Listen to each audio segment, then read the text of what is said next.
അപ്പോൾ ചക്കവറ്റൽ ചെയ്യാൻ വേണ്ടിയിട്ട് നമുക്ക് ആകെ ആവശ്യമുള്ളത് ഈ ചക്ക മാത്രമാണ്. അപ്പോൾ ഞാനിവിടെ വരിക്ക ചക്കയാണ് എടുത്തിരിക്കുന്നത്. പിന്നെ ഇത് ഓൾറെഡി കുറച്ച് കട്ട് ചെയ്ത് വെച്ചിട്ടുണ്ട്. അതായത് ഞാൻ കാണിച്ചു തരാം.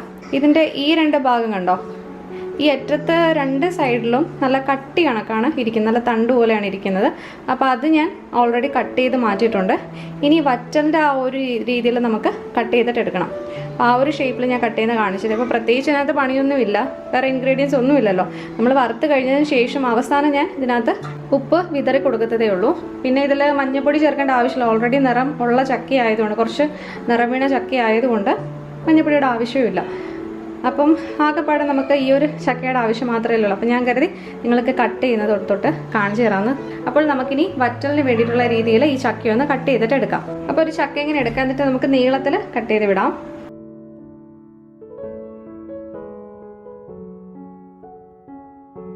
കണ്ടോ,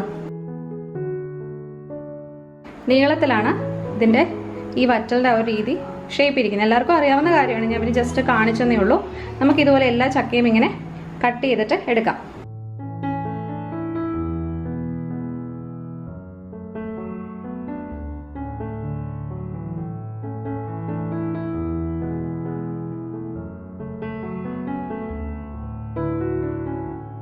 അപ്പോൾ ഞാനിവിടെ നമ്മുടെ ചക്കയെല്ലാം ഞാൻ കട്ട് ചെയ്തെടുത്തിട്ടുണ്ട്.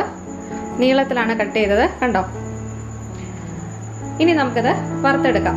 അപ്പോൾ നമുക്ക് വറ്റൽ ചെയ്യാൻ ആവശ്യമായിട്ടുള്ള ഒരു പാത്രം എടുത്ത് അടുപ്പിലോട്ട് വെക്കാം. ഞാനിവിടെ ഒരു ഉരുളിയാണ് ഇന്ന് എടുത്തിരിക്കുന്നത് ഇത് വറുക്കാൻ വേണ്ടിയിട്ട്.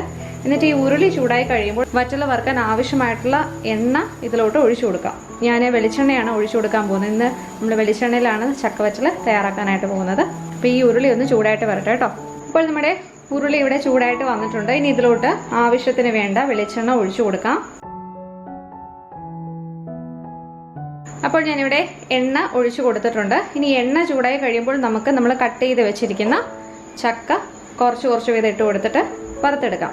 അപ്പോൾ നമ്മുടെ എണ്ണയൊക്കെ ഇവിടെ നന്നായിട്ട് ചൂടായിട്ട് വന്നിട്ടുണ്ട്. എണ്ണ നന്നായിട്ട് ചൂടാവണം കേട്ടോ. നന്നായി ചൂടായി കഴിയുമ്പോൾ മാത്രമേ നമ്മൾ ഈ ചക്ക കട്ട് ചെയ്തിരിക്കുന്നത് ഇട്ട് കൊടുക്കാവുള്ളൂ. അതുപോലെ ഇത് ഫ്രൈ ചെയ്യുന്ന സമയത്ത് ആ ഒരു ചൂട് മെയിൻറ്റെയിൻ ചെയ്യണം.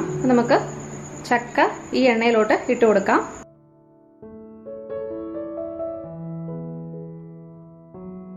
നമുക്കിത് ജസ്റ്റ് ഒന്ന് ഇളക്കി കൊടുക്കാം. കണ്ടിന്യൂസ് ആയിട്ട് ഇളക്കേണ്ട ആവശ്യമില്ല, ജസ്റ്റ് ഒന്ന് ഇളക്കിയാൽ മതി കേട്ടോ.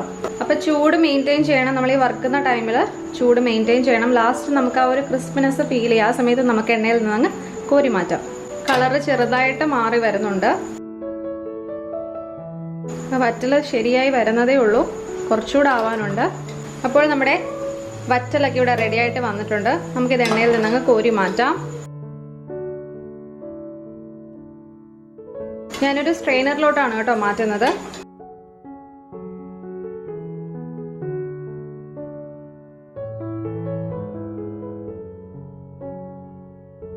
അപ്പൊ ഇനി രണ്ടാമത്തെ ബാച്ച് ഇതുപോലെ ഇട്ട് കൊടുക്കാം.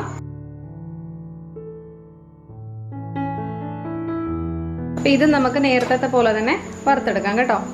കുറച്ച് സമയം എടുക്കും കേട്ടോ ഫ്രൈ ആവാനായിട്ട്, അല്ലാതെ ഇട്ട ഉടനെ അങ്ങ് കോരി മാറ്റാനായിട്ട് പോകരുത്. അപ്പോൾ നമ്മുടെ രണ്ടാമത്തെ ബാച്ച് ഇവിടെ റെഡി ആയിട്ട് വന്നിരിക്കുകയാണ്. ഇത് എണ്ണയിൽ നിന്നങ്ങ് കോരി മാറ്റാം. നമുക്ക് കോരുമ്പോൾ തന്നെ ആ ഒരു കറുമുറായിരിക്കുന്ന ആ ഒരു ഇത് ഭയങ്കര വെയിറ്റ്ലെസ് ഒക്കെ ആയിട്ട് നമുക്ക് ഫീൽ ചെയ്യും. അപ്പൊ അതിൽ നിന്ന് തന്നെ മനസ്സിലാക്കാൻ പറ്റില്ല നന്നായിട്ട് റെഡി ആയിട്ടുണ്ടെന്ന്. അപ്പോൾ ഞാനിവിടെ നമ്മുടെ വറ്റലെല്ലാം വറുത്തെടുത്തിട്ടുണ്ട്. ഞാൻ കാണിച്ചു തരാം. കണ്ടോ, നല്ല കറുമുറ കിടക്കുന്നുണ്ടോ. അപ്പോൾ നമ്മുടെ വറ്റൽ ഇവിടെ റെഡിയായി കഴിഞ്ഞു. ഇനി നമുക്കിതിൻ്റെ ചൂട് ജസ്റ്റ് ഒന്ന് വിടുമ്പോഴത്തേക്ക്, ചൂടോടുകൂടി ഒരു കണ്ടെയ്നറിനകത്തൊന്നും എടുത്ത് വെക്കരുത്. ചൂട് ജസ്റ്റ് ഒന്ന് വിടുന്ന സമയത്ത് നമുക്ക് ഒരു എയർ ടൈറ്റ് കണ്ടെയ്നറിനകത്ത് നമുക്ക് എടുത്തിടാം. അപ്പോഴത്തേക്ക് ഇത് തണുക്കത്തില്ല. നമുക്ക് കുറേ ദിവസം വെച്ചിട്ട് കഴിക്കാനായിട്ട് പറ്റും. ഇതിപ്പോൾ എനിക്കിപ്പം കുറച്ചേ ഉള്ളൂ, ഇവിടെ കുറച്ച് ദിവസത്തേക്കേ കാണത്തുള്ളൂ. അപ്പം ഇതിൻ്റെ ചൂടൊന്ന് വിടുമ്പോഴത്തേക്ക് ഞാൻ ഞാൻ പറഞ്ഞ മാതിരി ഒരു കണ്ടെയ്നറിനകത്ത് ഞാനെടുത്ത് വെക്കും.